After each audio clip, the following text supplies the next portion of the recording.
হায় বদনসিব, মুসলমানের ঘরে তুই এত বড় নাফরমান কেমনে হইলি বেটা? তোমারে আল্লাহ ছাড়বে না। গায়িকা, নায়িকা, নৃত্য, গান, বাদ্য, সুরের ঝংকার, বাদ্যের ঝংকার। আল্লাহ কোরআনে আল্লাহ বলছে, ওয়ামিনান নাসি মান ইয়াশতারি লাহওয়াল হাদিস লিয়ুদিল্লা আন সাবিলিল্লাহি বিগাইরি ইলমিন ওয়া ইয়াত্তাখিযাহা হুজুয়া। মানুষদের মধ্য থেকে যারা গান, বাদ্য, গায়িকা, গানের আসর, নায়িকা, নৃত্য, গুনাহ মিশ্রিত কথা নিজের জীবনে সংগ্রহ করে আল্লাহর বান্দাদেরকে পথভ্রষ্ট করার জন্যে মূর্খতাবশত, আর আমি আল্লাহর দ্বীনকে, আমার কোরআনকে, আমার শরীয়তকে, আমার কালেমাকে উপহাস করে, উলাইকা লাহুম আযাবুম মুহিন। আল্লাহ বলেন, আমি ওয়াদা দিলাম, আমি তাদের জন্য অপমানকর, লজ্জাজনক আযাব নির্ধারণ করেছি। আমি নাফরমান বলে দিলাম, আমি তোকে বেইজ্জতি করব, আমি তোকে আযাব দেব, আমি অপমান করব। কোরআনুল কারীমের মধ্যে আল্লাহ বলছেন, আমি আমার নওজোয়ান ভাই তোমাদের সবাইকে বলছি, দোস্ত আমার, আল্লাহ বলছেন তোমারে আল্লাহ ছাড়বে না। মোবাইলে কি দেখো? নারী দেখো, ছবি দেখো, বেহায়া বেপরদিগি দেখো, রাতভর দিনভর এক ওয়াক্ত নামাজ পড়তে মন চায় না, এক বেলাও সেজদা দিতে মন চায় না। 365 দিনে কোনোদিন ফজরের নামাজের জন্য ঘুম ভাঙ্গে না। ওয়ালাদাইনা মাজিদ। আল্লাহ আমাদেরকে তৌফিক দান করে। দোস্ত আমার, ভাই আমার, বন্ধু আমার, নওজোয়ান সাথী আমার, প্রিয় ভাই আমার, নষ্ট হইও না বাপ। এই সমাজ সবাই মিলে, সবাই যেন জাল বসাইছে নষ্ট করে দেওয়ার জন্য। দিনের পর দিন মুসলমানের সন্তান, কিশোর, যুবক সবাই ব্যস্ত নিজেকে প্রদর্শন করা। গুনার মধ্যে ডুবে আছি আমরা। অশ্লীলতা, বেহায়াপনা, নারী, ছবি, গান, বাদ্য, জিনা, ব্যভিচার, অসভ্যতা আজ মুসলমানের নওজোয়ানের কলিজার ভিতরে ঢুকে গেছে। আল্লাহ তাআলা কোরআনুল কারীমের মধ্যে বলছেন, ওয়া আনজালনা ফীহা আয়াতিম বাইয়িনাত লাআল্লাকুম তাদাক্কারুন। আমি আমার কোরআনের আয়াতগুলো স্পষ্ট নাজিল করেছি। কেন? যেন তোমরা উপদেশ গ্রহণ করতে পারো, উপদেশ গ্রহণ করতে পারো। ইয়াইজুকুম লাআল্লাকুম তাদাক্কারুন। আল্লাহ কোরআনে বলছেন, আমি আল্লাহ তোমাদেরকে ওয়াজ করছি। কেন? যেন তোমরা উপদেশ গ্রহণ করতে পারো। আল্লাহ বলছেন, হে নবী মূসা, ফেরাউনের কাছে যাও, এই নিকৃষ্ট খোদা দাবিদার কাফের, ওকে আমার দাওয়াত দাও, আমার কালেমার কথা বলো, আল্লাহর দিকে ডাকো। কেন? লাআল্লাহু ইয়াতাযাক্কারু আও ইয়াখশা। হয় সে উপদেশ গ্রহণ করবে, নয় আল্লাহকে ভয় করবে। এক ফেরাউনের কাছে আল্লাহর কথা বলার মাকসাদ উপদেশ গ্রহণ কিংবা আল্লাহর ভয়। তা আমাদের কাছে কি? শোডাউন। কথা বলেন না। আমাদের কাছে আল্লাহর কথা পৌঁছানোর এই মাহফিলের মাকসাদ কি? শোডাউন, একটা প্রদর্শন না, উপদেশ গ্রহণ, আল্লাহর ভয়। লোক হইছে মনে করেন, সবাই বলছেন, কালকে সকালে বলল, হ্যাঁ লোক হইছে তারার মাফ, হ্যাঁ তো লোক হইছে, তারপরে এরপরে কিছে? কথা বলে না। হ্যাঁ লোক হইছে তো এরপরে কিছে? 10 লাখ লোক হয়েছে, তো এরপরে সকলের কবর রাজা মাফ হয়ে গেছে রাইতে রাইতে, নাকি? মাহফিলুল আগের 14 গোষ্ঠীর কবর রাজা মা, মমতামিমের পুরা গোষ্ঠী মা, তাতে কিছে? লোক হইলে কিছে? আর লোক না হইলে সমস্যা কি? ব্যর্থতা। রাসূলুল্লাহ সাল্লাল্লাহু আলাইহি ওয়াসাল্লাম বলেন, কিয়ামতের দিন এমন নবী উঠবে যে নবীর সাথে তার ঈমানদার অনুসারী 3 জন, মাহু সালাসা। এমন নবী উঠবেন যার সাথে তার ঈমানদার অনুসারী 2 জন, ইসনান। এমন নবী উঠবেন যার সাথে তার ঈমানদার অনুসারী ওয়াহিদ, 1 জন। এমন নবীও উঠবেন, রিয়াজুস সালিহিনের হাদিস আমি নিজে পড়ছি, লাইসা মাআহু আহাদ, তার সাথে তার ইমানদার অনুসারী একজনও নাই, কেউ নাই। মনে করেন উনার 100 বছরে কেউ কালেমা পড়ে নাই, উনি ব্যর্থ?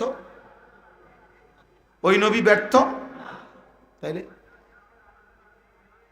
তাইলে কোরআনুল কারীমের সূরা ইয়াসিনের মধ্যে আছে শুরু দিয়া ওয়াদরিব লাহুম মাসালান আসহাবাল কারিয়া, এই ঘটনা 3 জন রাসূল আমাদের নবীজির আগে একটি অঞ্চলে 3 জন রাসূল একত্রে কালেমার দাওয়াত দিছে, আল্লাহর দ্বীনের দাওয়াত দিছে একটি মহল্লায় দিবানিশি।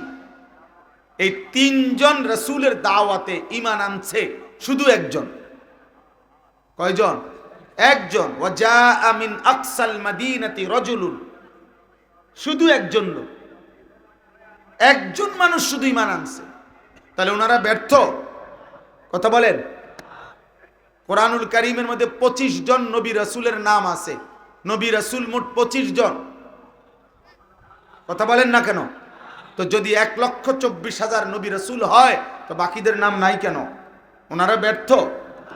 কোরআনুল কারীমের মধ্যে একজন সাহাবীর শুধু নাম আছে, যায়েদ। সূরা আহজাবের মধ্যে ফালাম্মা কাদা যাইদুম মিনহা ওয়াতারান, এই যে যায়েদ, হযরত যায়েদ নবীজির পালক পুত্র, ওনার নামটাই শুধু কোরআনে আছে, আর কোন সাহাবীর নাম কোরআনে নাই। তাইলে বাকিরা সবাই ব্যর্থ?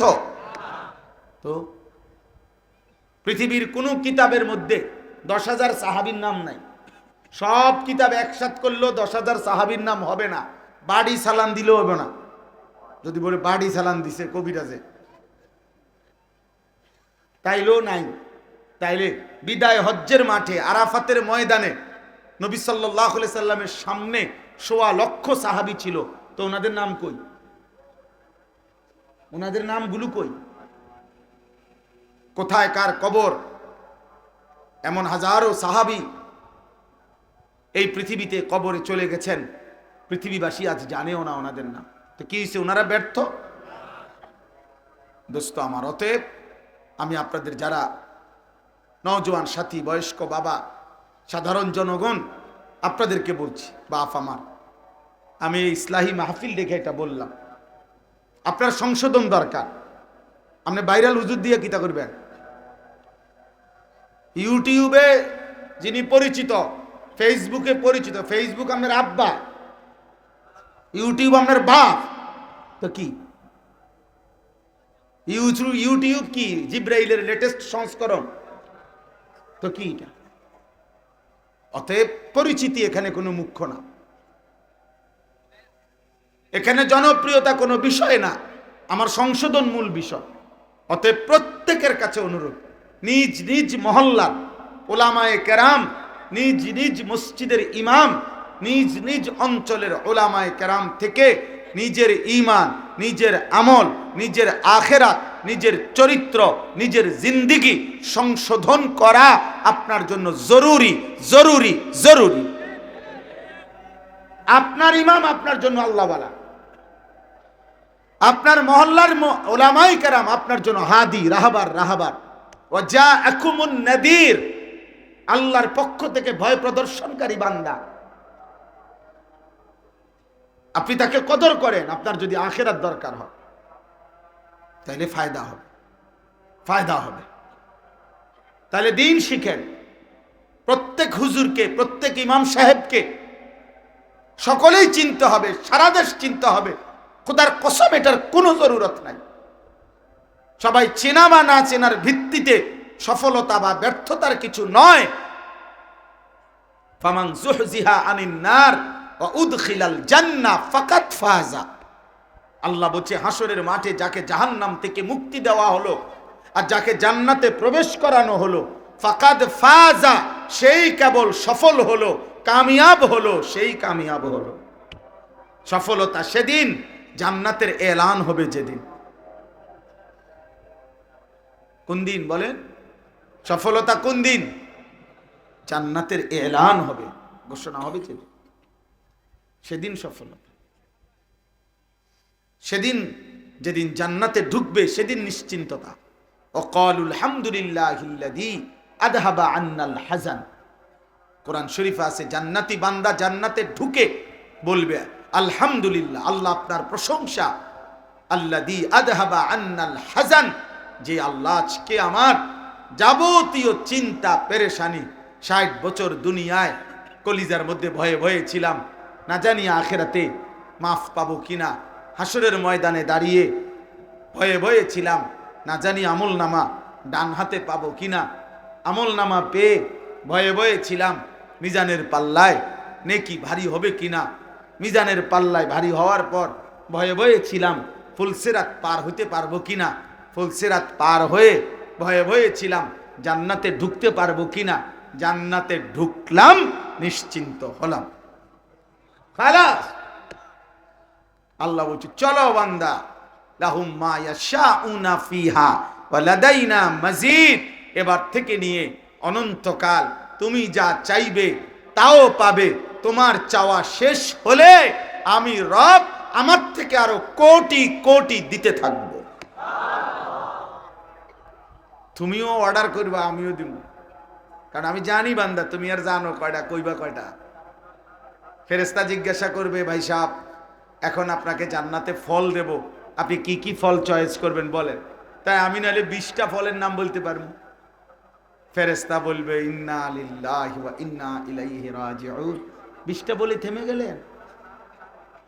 এটা আপনি ফতুল্লাহ বাজার, এটা আপনার গো বাজার, এটা না, এটা তো জান্নাত। 20 লাখও বললেন না, 20,000ও বললেন না। সুবহান। এজন্য আল্লাহ বলে বান্দা তুমি যা চাইবে আমি তাও দেব, আমার থেকেও আরো অগণিত দেব। ওয়ালাদাইনা মাজিদ। আল্লাহ আমাদেরকে তৌফিক দান করে। হাতে ধরা সবগুলো মোবাইল বন্ধ করতে হবে, এটা আমার আদেশ। আমি আপনাদের কাছে এটা আদেশ করলাম, অনুরোধ না, এটা আমার আদেশ করলাম। অতএব একজনও মোবাইল হাতে ধরে ভিডিও বা রেকর্ড করা যাবে না।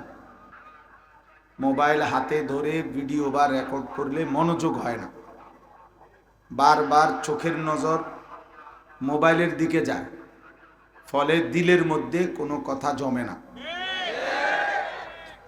এই ঠিকও এত জোরে বলা ঠিক না। হ্যাঁ, এটাও অভদ্রতা। কেন অভদ্রতা? যে একজনে এত বিকট আওয়াজে বলে তো অন্যরা হাসে, তাহলে বুঝাই গেল কিছুটা এটা তামাশা হলো। আল্লাহর কথার সামনে তামাশাও করতে নেই। এই জন্য স্বাভাবিক আওয়াজে বলেন, ঠিক, সমস্যা নাই, কিন্তু সেটা যেন আওয়াজের ভারসাম্যতা থাকে।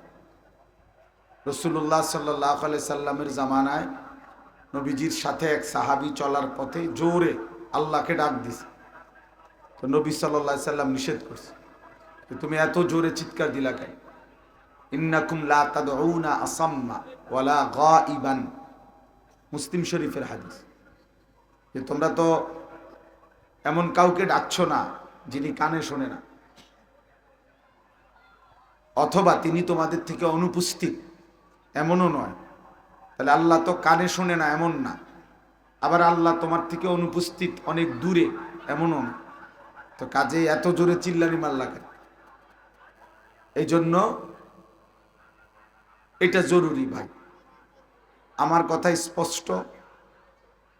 ব্যক্তিগতভাবে আমি আপনাদের সবার কাছে, নওজোয়ান ভাই তোমাদের কাছে অনুরোধ করছি, কিছু মাদ্রাসার ছাত্রও আছে, এই আইসেই এক নজরে দেখলাম অনেক তালেবে এলেম হইতে পারে, মাথায় পাগড়ি মাথায়, কিন্তু মোবাইল হাতে, নিজে নিজে নিজের ছবি তুলতেছে, নিজের বিভিন্ন রকমের ভিডিও করছেন। কোন তালেবে এলেম কওমি মাদ্রাসার সন্তান, আমি অনুরোধ করলাম, প্রিয় ভাই তোমার কাছে, তুমি তোমার মোবাইল, নিশ্চিত এটা তোমার না, অনেক অভিভাবক আছে, গাফেল অভিভাবক, মাদ্রাসায় আসে সন্তানের সাথে দেখা করতে, যতক্ষণ আসে অতক্ষণ বড় মোবাইলটা বাচ্চাটার হাতে দিয়ে রাখে, বাচ্চাটা তখন মোবাইল টিপে বসে বসে। আশ্চর্য খামখেয়াল। মাদ্রাসার উস্তাদের কাছে দিলেন আখেরাত শিখাইতে, আপনি তারে আখেরাত ভুলাইয়া দিলে তো আপনি এবং অভিভাবকের সাথে উস্তাদ যুদ্ধ করে তো পারবে না। আপনার ঘরে যখন 1 মাস পরে যাবে বাচ্চা, তো পুরো 1 সপ্তাহ টেলিভিশন দেখবে, মোবাইল টিপবে, আর বাকি 1.5 মাস আমরা মাদ্রাসায় তারে আখেরাত শিখাবো। তো এটা টানাটানি হলো। আমরা চাচ্ছি একদিকে, আপনি চাচ্ছেন আরেক দিকে। তা তাইলে উভয়ের যদি সমন্বয় না হয়, শিক্ষক এবং অভিভাবকের যৌথ উদ্যোগ যদি না হয়, তো সন্তান মানুষ হবে কেমন, আখেরাত শিখবে কেমন? খামখেয়ালি। হ্যাঁ, নষ্ট হওয়া খুব সহজ, গড়ে তোলা খুব কঠিন। স্রোতের সাথে ভেসে যাওয়া অনেক সহজ, স্রোতের প্রতিকূলে দাঁড়িয়ে থাকা খুব কঠিন, খুব কঠিন।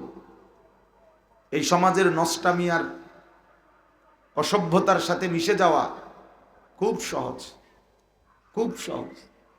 1 সপ্তাহ লাগবে না চরিত্রহীনতার সবকিছু শিখতে। মদের আড্ডা, জুয়ার আড্ডা, জিনার আড্ডা, নারীর আড্ডা, ওটার মধ্যে ডুবে যাইতে 1 সপ্তাহ লাগবে না, ছেড়ে দিলেই হলো।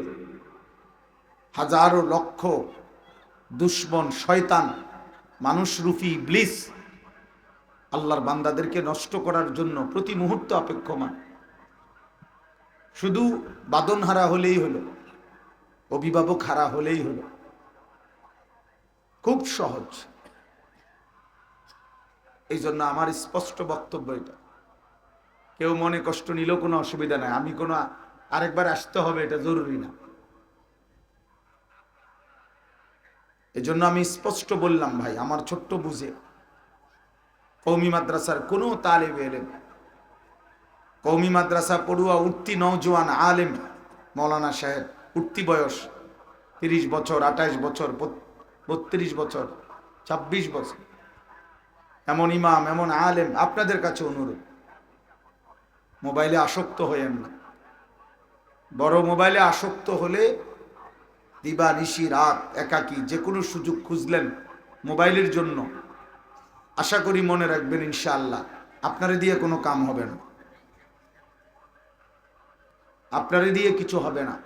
হবে এতটুকুই, বউ বাচ্চা নিয়ে 2-4 জন ফ্যামিলির মেম্বার নিয়ে টাকা 15-20 হাজার, 20-25 হাজার টাকা পাইতেছেন, খাইয়া পইরা ঘুমাইবেন, এই আর কি। কিন্তু উম্মতের ফিকির, মানুষের ফিকির, দেশ জাতির ফিকির, আল্লাহর বান্দাদের ফিকির, মানুষের জিন্দেগির পরিবর্তন, তার জন্য অনেক বড় হিম্মত দরকার, অনেক বড় ফিকির দরকার, অনেক বড় কোরবানি দরকার।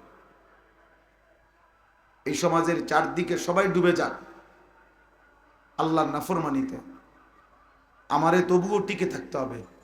এরকম একটা ইস্পাত দৃঢ় মজবুত সিদ্ধান্ত ছাড়া বর্তমান সময়ের পরিবর্তন মানুষের কঠিন। ওই যে দেখেন, ওই দেখেন, দেখছেন, অনেক কঠিন, অনেক কঠিন। এখন সন্তানদেরকে বুঝানো খুব, ছেলেদেরকে বুঝানো, ও চুরি করে ছবি তুলবে, ও মনে করে এটা সফলতা, চুরির মধ্যেই সফলতা, বাটফারির মধ্যেই কামিয়াবি, অসভ্যতার মধ্যেই রুচি, মুশরিকের অনুসরণের মধ্যেই সৌন্দর্য। গুনার উৎসব করছে সবাই, অভিভাবক তামাশা দেখতেছে যে আমার সন্তান, আমার ছেলে, আমার মেয়ে কি পরিমাণ নষ্ট হইতে পারে। আমি দেখি, তাকায় তাকায়, তাকায় তাকায় দেখ। আমি প্রত্যেক দিন বলি দোস্ত, 365 দিন খোদার 1 বছরে মুসলমানের ঘরে বাবা মা জীবিত থাকার পরেও 16 বছরের, 18 বছরের ছেলেটা, মেয়েটা একদিনও ফজরের নামাজ পড়ে না। এর চাইতে আশ্চর্য, দুঃখজনক, এর চাইতে অসভ্যতা, এর চাইতে নাফরমানের ঘর আর কার ঘর হইতে পারে? ওই মা বাপ কি পরিমাণ জালেম, ওই সন্তান কি পরিমাণ জালেম, যে যারা মেনে নিচ্ছে ঠান্ডা মাথায়, যাদের ঘরের সন্তান খোদার 365 দিনের 1 বছরে কোনোদিন ফজরের নামাজ পড়ে না। হায় হায়, মায়ের চোখেও কোনো পানি নাই, বাবার চোখেও কোনো আফসোস নাই, সন্তানের চেহারা তো কোনো লজ্জিত অনুভূতি নাই।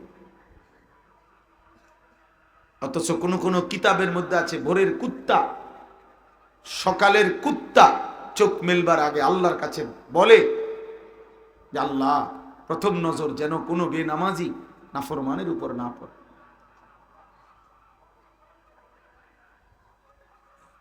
ওরে কুত্তা দেখতে লজ্জা বোধ করে।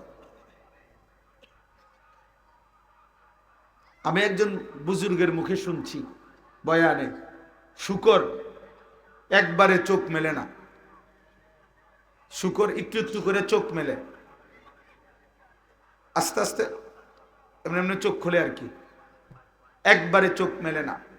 শুকর আল্লাহকে বলে, আল্লাহ, প্রথম নজর যেন তোমার কোনো নাফরমান বান্দার উপরে না পড়ে, এই জন্য আস্তে আস্তে চোখ মেলে। এই জন্য ভাই, ইসলাহি মাহফিল এখানে লেখা আছে পরিষ্কার, তামাশা না, জনপ্রিয়তা ধোকা। আমারে 1 কোটি মানুষ চিনলে আমার কবর আযাব মাফ হবে না, আমারে 10 কোটি মানুষ চিনলে আপনাদের কারো কবর আযাবও মাফ হবে না। তো কাজেই জনপ্রিয়তা দিয়ে আমারও কোনো ফায়দা নাই, আপনাদেরও কোনো ফায়দা নেই। ঈমান আমলের ভিত্তিতে আমারও হিসাব, আপনাদেরও হিসাব। এজন্য নবী যেমন উম্মতকে বলছে, হাসিবু ক্বাবলা আন তুহাসাবু, আল্লাহ হিসাব নেওয়ার আগে নিজের হিসাব তোমরা করো।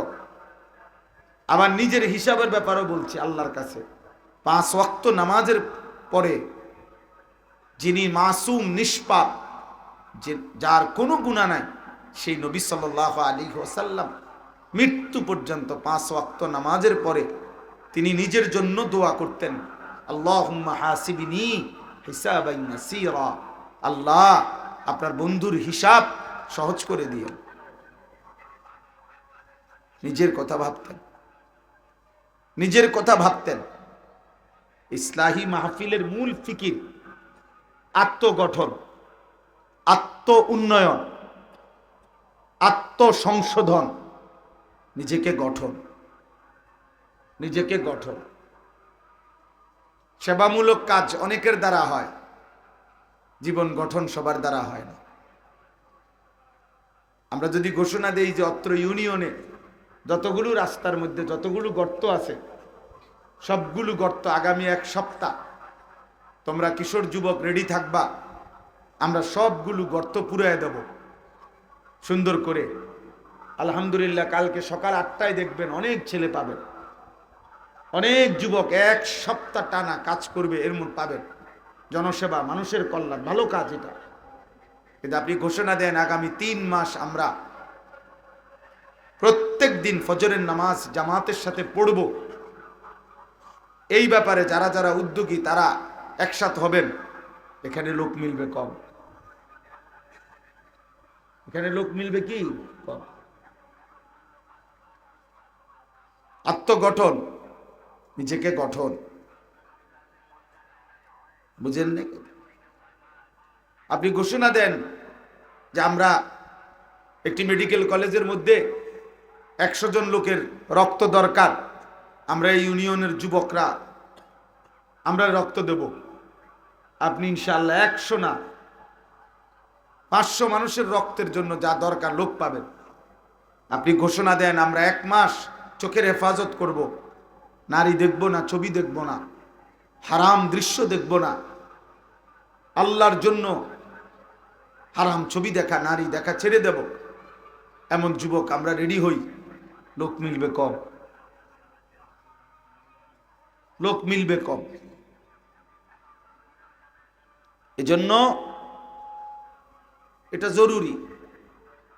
আমার ভাই 1 ওয়াজে 1 বয়ানে পুরা ইসলাম পেশ করা, 23 বছরের নবীর মেহনত সবটা বলে দেওয়া সম্ভব না, 30 পারা কোরআন বলে দেওয়া সম্ভব না। ওয়াজের মূল মাকসাদ আত-তারগীব ওয়াত তারহিব, জান্নাতের আগ্রহ তৈরি করা, জাহান্নামের ভয় তৈরি করা। আল্লাহ তাআলা কোরআনুল কারীমের মধ্যে বলেছেন, ওয়া আনজালনা ফীহা আয়াতিন বাইয়িনাত লাআল্লাকুম তাদাক্কারুন। আমি আমার কোরআনের আয়াতগুলো স্পষ্ট নাজিল করেছি কেন? যেন তোমরা উপদেশ গ্রহণ করতে পারো, উপদেশ গ্রহণ করতে পারো। ইয়াইজুকুম লাআল্লাকুম তাদাক্কারুন। আল্লাহ কোরআনে বলছেন আমি আল্লাহ তোমাদেরকে ওয়াজ করছি কেন? যেন তোমরা উপদেশ গ্রহণ করতে পারো। আল্লাহ বলছেন হে নবী মূসা, ফেরাউনের কাছে যাও, এই নিকৃষ্ট খোদা দাবিদার কাফের, ওকে আমার দাওয়াত দাও, আমার কালেমার কথা বলো, আল্লাহর দিকে ডাকো। কেন? লাআল্লাহু ইয়াতাযাক্কারু আও ইয়াখশা। হয় সে উপদেশ গ্রহণ করবে, নয় আল্লাহকে ভয় করবে। এক ফেরাউনের কাছে আল্লাহর কথা বলার মাকসাদ উপদেশ গ্রহণ কিংবা আল্লাহর ভয়। তা আমাদের কাছে কি? শোডাউন। কথা বলেন না। আমাদের কাছে আল্লাহর কথা পৌঁছানোর এই মাহফিলের মাকসাদ কি? শোডাউন, একটা প্রদর্শন না, উপদেশ গ্রহণ, আল্লাহর ভয়। লোক হইছে মনে করেন। এই মানুষের কাছ থেকে আগামী দিনের কর্মসূচি, আগামী দিনের বাংলাদেশ, আগামী দিনের চেতনা, আগামী দিনের ইসলামের রূপরেখা, আগামীর বাংলাদেশের স্বপ্ন, ওলামায়ে কেরামের নজর, সবকিছু ইনশাআল্লাহ হযরত পেশ করবেন, বলবেন। আপনারা একজনও উঠাউঠি করবেন না।